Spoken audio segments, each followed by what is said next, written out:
Most of the time, organizations are not explicit about the culture they want, and they ultimately just deal with the culture that they have.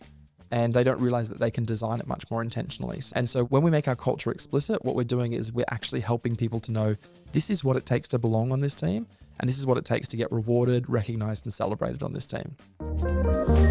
What does it really take to build a team culture that people love being a part of? In this episode of Masters of Comms, Shane Hatton unpacks the leadership dilemmas, the power of team means, and the art of defining what to celebrate and what to challenge. I'm Lamar Williams, host of Masters of Comms and head of partnerships at Sociable. Joining me today is Shane Hatton, a global expert in leadership team culture and the author of Let's Talk Culture. Shane, welcome. We are happy to have you here. Could you start by introducing yourself and sharing maybe what drives your passion for leadership and team culture? Oh, I love that. It's just such a great first question. I've described myself as Australian-made and London-based. I am curious by nature and a creative at heart. That's kind of the summary of who I am as a person. What I do is I travel around the world and I help organizations design the culture that they really want. And I help teams have the conversations they need to be able to enable that culture. I don't know about you, but I feel like we spend so much of our time in our life at work. I think that something like 20%, up to 20% of our life is spent working. And I guess I want to create workplaces that people actually want to come to every single day, and it makes their lives better. And I know the role that leaders play in helping create that culture. And so I love working with leaders to help them design that and make it a place people love to come to work. Interesting that you say that. Many leaders that I've found find themselves suddenly responsible for making sense of culture. Before we even dive into that, maybe you can start by defining what culture actually is or what it actually means. That's a helpful place for us to start. There was this story in the mid-90s. It was a story by David Foster Wallace, and he told a story about two goldfish, and they're swimming along in a bowl of water, and they're kind of having a conversation, and another goldfish swims past in the opposite direction and says, "Morning, boys, how's the water?" And the two goldfish smile politely, swim on a little bit, look at each other and go, "What the hell is water?" And I love that story because that story for me feels a lot like culture. Probably at some time in our career, we've all used the phrase, "Oh, I loved the culture. I hate the culture." And then all of a sudden we have to try and make sense of this weird thing called culture that we're immersed in all of our career.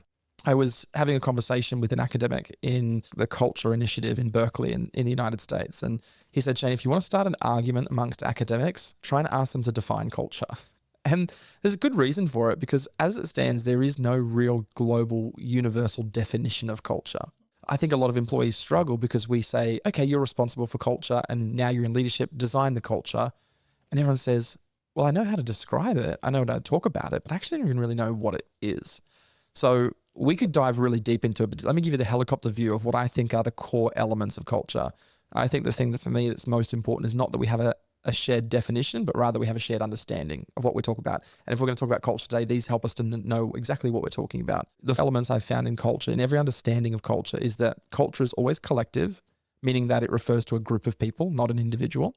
The second thing is that culture is made up of things that are often unseen, things like your values, your beliefs, your mindsets, things that you can't necessarily touch or feel. It also has an observable element, meaning it shows up in policies and practices and behaviors and relics and all these kinds of things within an organization. And then finally, it's something that's learned from being around other people. So if you look at those elements, what I think culture ultimately looks like is how we show up into an organization, how we learn. And typically we learn from the observable things, the policies, the procedures, what we celebrate, what we don't tolerate. And we use those things to make sense of the things we can't see, what our organization values, what's important to us, what we believe, and ultimately helps us give a guide for what does it take to belong in this organization. My friend and author Fiona Robertson in Australia described culture as the rules of belonging. And I always really like that simple way of defining it. That's fantastic. The rules of belonging, and correct me if I'm wrong, collective, unseen things, observable, and learned. Yes. The four elements of culture, yeah, but which ultimately determines what does it take to belong and to connect in this team. And really, based on your experience working with organizations across the world and industries, could you give us a brief overview of the challenges, I would say, you've identified that companies are encountering when addressing culture? And can you provide an example of what you have seen? Yeah, I mean, the thing that's so challenging about culture is that every organization wants to build culture. Every organization understands the importance of culture. We did some research and we asked organizations, do you think culture is important? And 99% of the people we surveyed said culture was critical to the overall success of an organization. So there's no argument that people don't think culture is unimportant. Everyone knows it's important. I guess the dilemmas were, number one was the definition dilemma, which is, okay, so what is culture? So how do we talk about culture? How do we have a shared understanding of that? The second one was what I called the leadership dilemma, which was, well, whose responsibility is culture?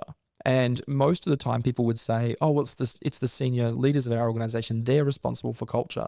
And I feel like I'm on a bit of a soapbox and on a mission to help every person and every leader within an organization understand that they play a really critical role in helping shape the culture of their team. We know that so much of the variance around engagement in a team, if you look at a lot of research from Gallup, it comes down to the manager. So yes, the executive team, the CEO of an organization, which might be 10, 12 people, play a disproportionate role in the shaping and the design of culture. Every single leader plays a significant role. So I say that's the biggest, one of the second biggest challenges that I see is, well, whose responsibility is it? And the third one is really just the skills dilemma. So we asked people, how much training do you receive on culture, on how to build culture? And people were saying they were receiving training once a month, once a quarter. And then we said, how confident do you feel, or do you feel confident building culture in your team? And 3% said they feel completely confident to build culture in their team. So I'm seeing these challenges show up more and more, which is, what is culture? Who's responsible for it? And then what do we even do if we want to try and create culture by design? Why do they not feel comfortable with culture? I think it probably links back. It's almost like a repeating circle, which is that I don't have the skills for it. And I also don't really know what it is. So most of our career, if we think about what gets us promoted to leadership, it looks very different to the expectations that we have in leadership. So most of our career, we've only ever asked the question, so what does this mean for me? What does this look like? How do I show up into this team? And then we put someone into a leadership role and we say, now you're responsible for we, us, collective. And now you're helping to define the norms of your team rather than just your individual norms and how you show up every day. So there is an element of, well, I don't have the skills to do that. No one's ever shown me how to do that. And therefore, I don't think I can do it. I also don't know if it's even my job. And, I talked to a lot of organizations where they say, well, culture is our responsibility of the people and culture team or the HR team. And they don't realize that they can play a role in shaping the culture locally. And then obviously there's the bigger question of, well, so what do we mean when we say we want you to design culture or shape culture? Great. In your experience, what is the first thing that a leader should do or look for when faced with this challenge of culture? Yeah, I mean, one of the biggest challenges I've found when it comes to culture is we often talk about the iceberg metaphor for many different things. We say, 80% of that sits below the surface and you see the 20% that's above it. I think culture can feel very similar. Most of the time, culture in an organization is interpreted rather than being explicit. And so when I go into organizations, and it doesn't matter where I am in the world, I can be in the US, Australia, Europe, the UK, everywhere I go, people, when I ask them about their culture, they say, I think our culture is kind of like this. When I ask them to try and point to something explicit, they really struggle to do that because most of the time our organizations grow and evolve with us and we build habits and norms just purely based on behaviors or just how we recruit. So let's say we recruit some really great managers who are very empowering in the way that they lead. Generally, then we have a very empowering culture. Or we might have we might recruit badly or differently, and we might have a very micromanaging culture just purely based on how our business has scaled and grown. So I would say the biggest thing is that most of the time organizations are not explicit about the culture they want, and they ultimately just deal with the culture that they have. And they don't realize that they can design it much more intentionally. So that's probably the first thing I would say. There's a great quote by a New York psychologist. Her name's Tori Leto. And she said, what isn't communicated is felt. What's felt is interpreted. And what's interpreted is often inaccurate. And so when you're in an organization trying to make sense of culture, we're doing the game of interpretation. And so when we make our culture explicit, what we're doing is we're actually helping people to know this is what it takes to belong on this team. And this is what it takes to get rewarded, recognized, and celebrated on this team. That's fantastic.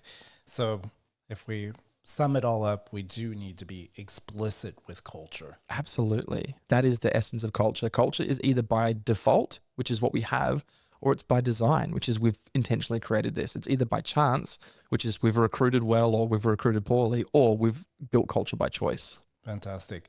And it sounds like culture plays such a significant role in team success. You talked about it in Let's Talk Culture.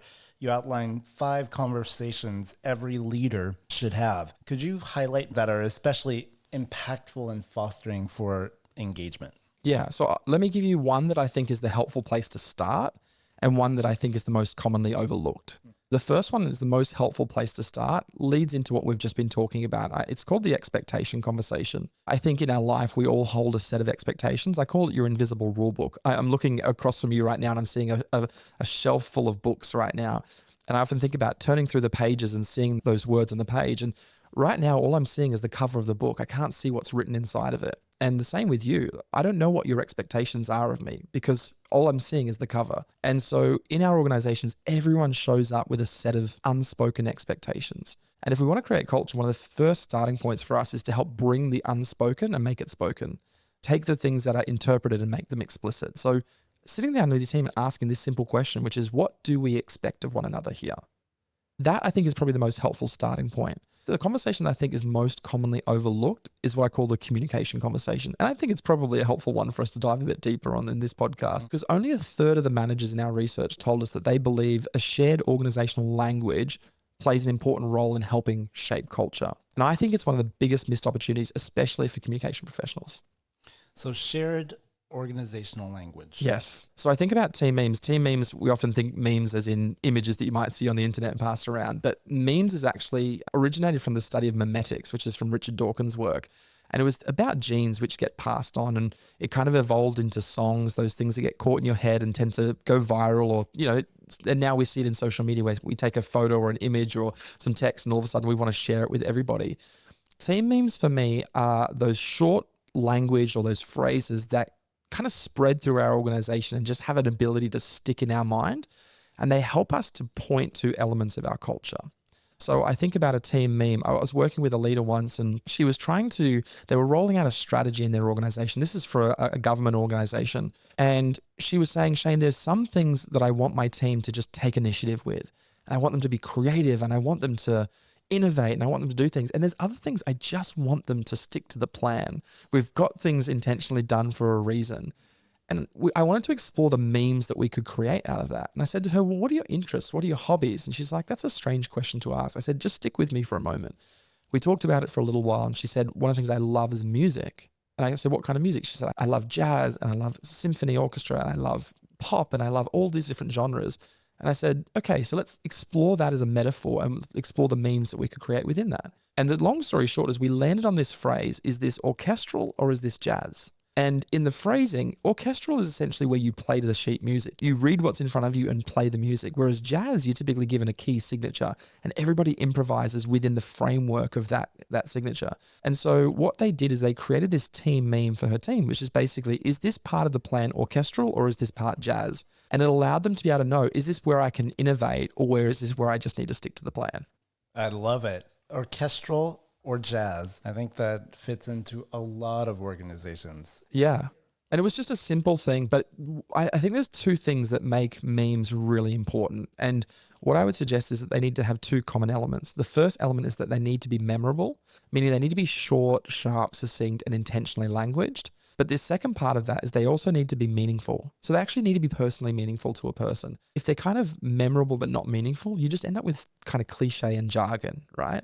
But if it's both meaningful and memorable, then you ultimately end up with these memes that could be embedded within a team. Yeah, memorable to the team. Exactly, memorable to other people. Because if it's not memorable, then what we have is a lot of hearsay, which is, oh, I heard someone say this once, but they say it's slightly different. And therefore you end up with multiple versions of something kind of floating within the organization. Yeah, and piggybacking off of this, you've also mentioned how cultural language and storytelling play a role in enhancing engagement. Yeah. So can you give an example of an organization that you've worked with where language was used to shape culture more effectively? Yeah. So I think one of the things we talk about is we use the language of culture and we use the language of engagement. Mm-hmm. More often than not, we tend to go after engagement, right? If you think about we do engagement studies, we do engagement surveys because we want to know how engaged are our people.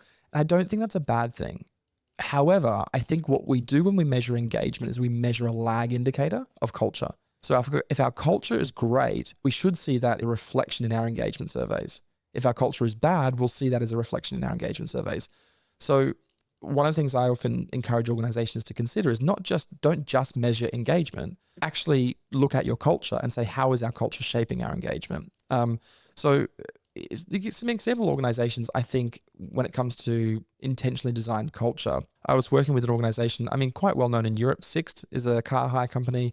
I was working with their Australian team to really help them design the culture that they wanted. Most teams I work with have the exact same things they want. They want to trust each other. They want to be heard. They want to be seen. They want to feel valued. That's not unusual, but we wanted to make it unique to them. And this is where I think, like, especially communication professionals have a really important role to play, is that we craft the music that people play to and the song that people sing through the language we use. And we were working with a team to create language for their organization. And we landed on this idea of it's a car hire company. So let's talk about the metaphor of a road trip. And as we started working through the kind of cultural language, we started using these phrases and memes that were related to a road trip. So a good example of this is we use the phrase eyes on the road. So when you're driving and you're starting to get distracted or you're starting to drift, someone's like, hey, eyes on the road. And they used that because they wanted to be in meetings and have everyone really present and engaged in that meeting. So rather than saying, hey, everyone focus, they say, hey, everyone, eyes on the road. And it's their cultural meme that reminds them we committed to being present and engaged in meetings. One of the other ones they had was check under the hood. So before you start, you check under the hood, make sure everything's in order. And I remember going to a conference where we launched these cultural values and mantras. And someone came up to me afterwards and she said, Shane, in the lead up to this event, I was feeling really overwhelmed and I was getting, there's a lot happening. I wanted to make this happen. And one of our executive team came up to me and said, hey, do you mind if I just check under the hood for a moment? I want to know how you're going really. And she said, I felt like our culture was coming alive in that expression, in that phrase, and in that action. So little things that they were able to do through language, but language backed up with behavior, actually started to help people see our culture is not just interpretive anymore. It's now really explicit. So I'm really curious about diving into the subject of the 3 initial steps. Can you talk more about that? Yeah, so I think we've touched a little bit on the idea of expectations, right? About bringing that invisible rulebook to the surface. Interestingly enough, one of the things I've found in organizations is that when people bring those expectations to the surface, we often see very kind of abstract ideas come to play. So as people say things like, I want to be respected, I want to feel valued, I want to feel heard and appreciated. And it's good because as you start to bring all of these expectations together, you'll notice certain themes emerge from them. And usually organizational values, if we think about an organization's values you see on the wall, ultimately what they are is a set of chunked up or more abstract expectations, right? So if we say our values are respect, typically it's respect is made up of I want to be seen, I want to feel heard, I want to feel valued, all those sets of expectations. And so it's a helpful place to start. But one of the biggest criticisms for values in organizations is that they're too abstract. And so we say, well, what does respect mean to you? What does respect mean to our employees? Or we say we want to be innovative. So what does that actually mean? So I think in the process of that expectation conversation, you also have to be really intentional about defining the behaviors that go along with that. So for example, if we say as a team, we want to be innovative, or as a team, we want to be curious or optimistic, we would actually then go, well, what do the behaviors look like? And a simple question you could ask as a team leader is, what would I see? What would I hear? What would I say? Or what would I do? So as you're defining the behaviors for your culture, put it through those lenses. Could I see this? Could I hear this? Could I say this? Could I do this? For example, if you sat in your team and said, hey, we want to be optimistic as a team. We want to have an optimistic culture. What I want to know is by the time every person on your team leaves that meeting, could everyone go away and do the same thing? Or would everyone go away and do very different things? Because if you could see it and if you can define it or you could hear it, then you can celebrate it or you could confront it. So we talked about confronting and confirming is ultimately how we shape culture. But if you don't know what you're looking for, how will you know to find it, or how would you know where to see it? Yes, expectations, but expectations need to be linked to behaviors. And when they're linked to behaviors, then we can celebrate them, then we can confront them, and then our language makes sense. So the communication conversation makes sense because that's now how we talk about it on the regular basis. Yeah, and that kind of leads me into another question of where maybe technology comes in, but culture can be shaped in many different ways. I often wonder how technology and solutions for employee communications or employee engagement can assist in the workplace. In your previous experience, how can technology really shape culture in the workplace? Yeah, one of my favorite quotes is from Patty McCord. Patty was the chief people officer of Netflix in the early days. And she said this, she said, if people aren't informed by you, there's a good chance they'll be misinformed by somebody else. And I love that because it really highlights the importance of employee communications, especially using technology to lead a narrative within the business. If you are allowing people to kind of be open to interpretation or allow that hearsay that exists through the corridors, you will get a narrative, but it will be a narrative that's led by other people. But I think when we have a central source of truth for people or a central point of contact for people, it gives us much more freedom over the narrative that we choose to lead. And it allows us to help really design culture. Especially, I always say to people that your culture is leaking when your leaders are speaking. Every time your leader stands up in front of a room and speaks, anytime a leader gets online and puts something out online, even though they're communicating a message, culture is leaking in the language they use and the words that they use. It's a really intentional tool that communicators can use to be able to lead a narrative that designs the culture that they want. CEOs are, when they are up in front of an audience, they're always disseminating exactly what the culture is of the business. They're the spokesperson of that business. Yes, absolutely. I was doing an interview for my book with Samir Srivastava, who is from UC Berkeley, and he did a lot of study in the role of language, and we were really talking about this important role that leaders play. He said, you can make observations about behavior in a business. You could walk in, I could walk the hallways of your office here and I could learn about your culture based on the things that I observe, but there's a lot of bias that's attached with that based on what I see and what I don't see.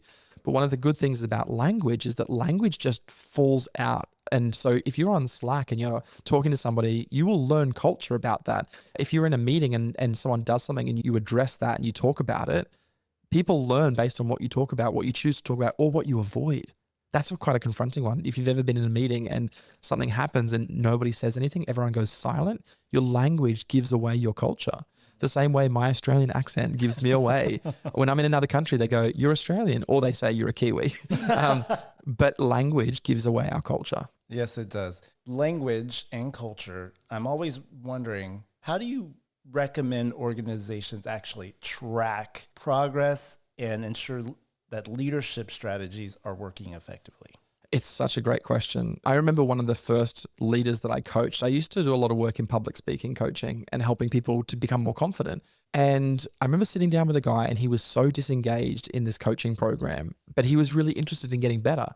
And I dug below the surface to try and find what the issue was. And I realized that he was a measurement-based guy. And the problem with something like public speaking is, how do you measure whether or not you're a good public speaker? It's about how you feel on stage. It's how people respond to you on stage. And what we started to do is go, okay, well, what are the things that are important to you? And for him, it was around confidence. Like, how confident do I feel on stage? And the second was around, how skilled do I feel? Do I have the tools? Do I have the framework that I need to be able to deliver this? So all we did was we sat down, we did a scale of 1 to 10, and we said, how do you feel right now? How confident are you? How capable are you? And we'll evaluate that. And then in 6 months, we did the same thing again. We said, have we made progress? Are we tracking this? Now, I know it's not the most robust measurement tool, but there are systems and tools out there that can help you to design culture and measure it based on that. So what I would suggest is, for example, let's say as a team, you want your culture to be, maybe more autonomous rather than, really kind of micromanaging. So you might look at a scale, and on this end of the scale, we've got, a very autonomous organization. Down here, we've got a very micromanaged business, and in the middle is kind of a neutral. What I would suggest is that as a team leader, you sit down and go, where do we sit on this scale? And give it a measurement and say, maybe we sit more towards here. And then ask your organization, how are we doing right now? How do you feel? Is our culture like this? And ask them to evaluate where they would position themselves. And what you'll end up with is a culture gap. And in that culture gap, you can look at the aspired culture versus the lived culture. And then over time, we can ask ourselves, is that gap decreasing? So I work with an organization that has a platform that does that specifically. It looks across 15 different dimensions of your culture from the scale. And then we ultimately seek to close the culture gap score. So there is things that you can do to measure it, even though it's not a very tangible thing to measure. Right. I'm sure there are ways of surveying and creating your own scale internally at each organization. Exactly. I'm assuming that that's important because each organization is different. Well, what gets measured gets done, right? That's the expression. So if you want culture to get done, or if you want culture to be something that's a priority, you have to put a scorecard around it, and it has to be regularly reviewed, which means you should be looking at your culture survey, which is how is our lived culture versus our aspirational culture, and coupling that with the engagement score, which is if our culture is changing, is our engagement lifting? And if our engagement is going down, but our culture is changing, then we've got to ask some questions. Is this the culture that's going to work for us? Or do we need to make some changes? I'm assuming a lot of our audience out there is starting to think, okay, what can I do to get started? Once a leader actually identifies cultural issues, what are the 3 initial steps to creating change and fostering a more aligned and engaged team? Although I know 3 is probably a small number because there are more out there, but let's start with that. Yeah, so I would say if you think about let's put this in the context of growing up as a child. How did you know what it took to belong or to be a part of your family? My guess is probably the way you learned was you got in trouble when you did things wrong and you got rewarded when you did things right. Yep, I remember that. Do you know what I mean? So what often happens, you go out and someone gives you something and you take it and you snatch it and, a parent or a guardian says to you, hey, we don't do that here. We say please and we say thank you. And you go, oh, okay. So I just kind of got reprimanded in that moment. So the next time someone offers me something, I say please and I say thank you. And what does your parent or guardian do? They say, well done. Keep doing that. Oh, and that felt good. I got rewarded for that. If we're going to shape culture on a team, culture of our teams are ultimately shaped by the things that we celebrate and the things that we challenge. And the problem is if we only celebrate the good things and just ignore the bad things, another quote that I love is the culture of any organization is determined by the worst possible behavior that the leader is willing to tolerate. And it's true that Todd Whitaker and Steve Grenett said that. And so if we choose to ignore things, then we actually by default affirm them. And it's really important that we don't overlook and not challenge the bad things. But if we only ever just challenge the bad things, everyone ends up really depressed and they feel like they can't get anything right. And so we end up with a whole lot of people who feel really depressed, really like they just can't get anything right. It's an equal balance between find the things that exemplify your culture and celebrate those things intentionally. And when you celebrate them, make sure that you draw a line of sight between the behavior that you're rewarded and the culture that you're trying to create. And vice versa, when you see things that are not examples of the culture that you want, address them quickly and make the link between why that behavior is not helping build the culture that you want. So those are the 2 things that I would say to do. But the reason why I think most organizations struggle with those 2 conversations is because we haven't had that first conversation around expectations. So if I say to you, on our team, we don't have laptops in the room, but I've never said that to you. And then when you come into a meeting, you bring your laptop and you get in trouble for that. You'd be like, well, why? My last organization let me do that. We've never had an issue with this in the past because the expectation wasn't clear. The confronting conversation feels challenging and difficult. But if we say as a team, hey, what do we want as a team? What do we expect of one another? And they say, hey, everyone, I think we should not bring our laptops into meetings because we're too easily distracted. Everyone says, yep, let's agree to that. Then the next time I bring it in there and someone says, hey, we actually said we didn't want to do that. You go, oh, of course. It's not a difficult conversation anymore. It's an alignment conversation. Yeah, that's fantastic. I can see that working in many offices. But we're coming up to the end of our conversation here, and I wanted to ask you one of our signature questions so that we can finish out this wonderful conversation. Could you share a book or film that has recently inspired you, I would say, and why it had an impact on you? Oh gosh, there's so many things. I was trying to, as you were saying that, I was tossing up between a book or a film. I want to talk about a book because I think one of the books that I've read recently, which I absolutely love, is called The Moment of Lift by Melinda Gates. An incredible look at just a whole lot of, especially, I'm going to say that as a man, it was a very insightful book about a lot of issues facing women around the world, and some of Melinda Gates' work in different countries has been really inspiring to me. Well, Shane, thank you so much for joining us today and sharing your insights.